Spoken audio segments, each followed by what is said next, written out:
नमस्कार दोस्तों, आप सबों का स्वागत है हमारे YouTube चैनल महतो हिंदी कथा पर। आज की कहानी का विषय है स्वर्ण मृग।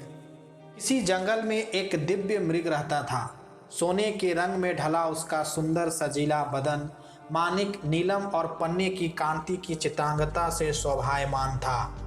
मखमल से मुलायम उसके रेशमी बाल, आसमानी आंखें तथा तरासे स्फटिक से उसके खुर और सींग सहज ही किसी का मन मोह लेने वाले थे। तभी तो जब भी वह वन में चौकड़ियां भरता तो उसे देखने वाला हर कोई आं भर उठता। जाहिर है कि वह एक साधारण मृग नहीं था। उसकी अप्रतिम सुंदरता उसकी विशेषता थी, लेकिन उससे भी बड़ी उसकी विशेषता यह थी कि वह विवेकशील था और मनुष्य की तरह बातचीत करने में भी समर्थ था। पूर्व जन्म के संस्कार से उसे ज्ञात था कि मनुष्य स्वभावतः एक लोभी प्राणी है और लोभवश वह मानवीय करुणा का भी प्रतिकार करता आया है। फिर भी सभी प्राणियों के लिए उसकी करुणा प्रबल थी और मनुष्य उसके करुणा भाव के लिए कोई अपवाद नहीं था। यही करुणा उसकी सबसे बड़ी विशेषता थी। एक दिन वह जब वन में स्वच्छंद विहार कर रहा था तो उसे किसी मनुष्य की चित्कार सुनाई दी। अनुसरण करता हुआ जब वह घटनास्थल पर पहुंचा तो उसने वहां की पहाड़ी नदी की धारा में एक आदमी को बहते पाया।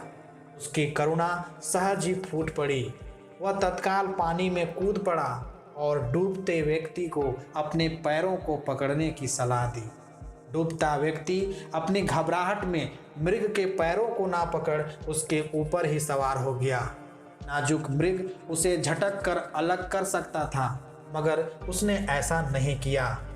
अपितु अनेक कठिनाइयों के बाद भी उस व्यक्ति को अपनी पीठ पर लाद बड़े संयम और मनोबल के साथ किनारे पर ला खड़ा किया।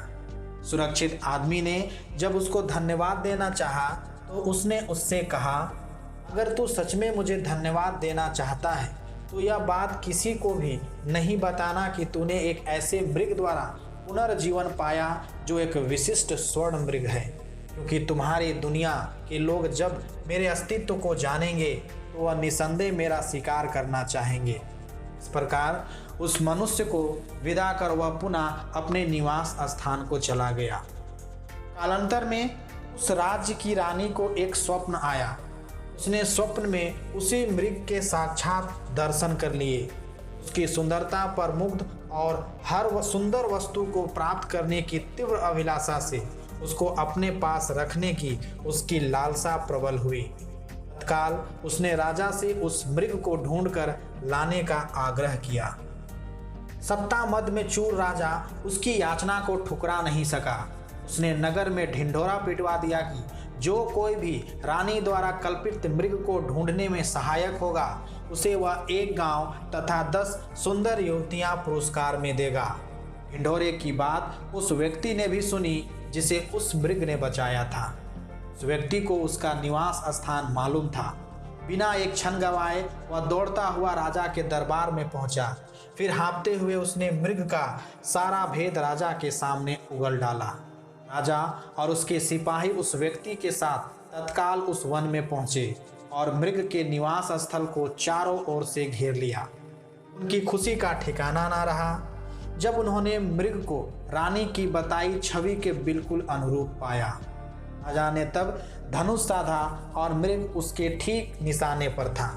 चारों तरफ से घिरे मृग ने तब राजा से मनुष्य की भाषा में यह कहा, राजन, तुम मुझे मार डालो, मगर उससे पहले यह बताओ कि तुम्हें मेरा ठिकाना कैसे मालूम हुआ।